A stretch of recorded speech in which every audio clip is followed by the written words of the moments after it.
degrees with light snow. Yep.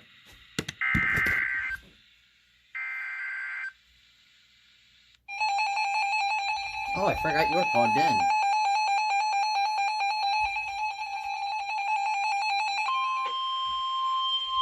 Winter storm warning in effect until 7 a.m. Tuesday for the following counties: Fayette, Ohio. Heavy snow continuing. Additional snow accumulations of 1 to 3 inches, with storm total snowfall near 4 inches. Plan on potentially hazardous road conditions which will likely impact the morning commute. If you must travel, keep an extra flashlight, food, and water in your vehicle in case of an emergency. Additional information can be found at www.weather.gov/ILN, as well as on our Facebook and Twitter pages.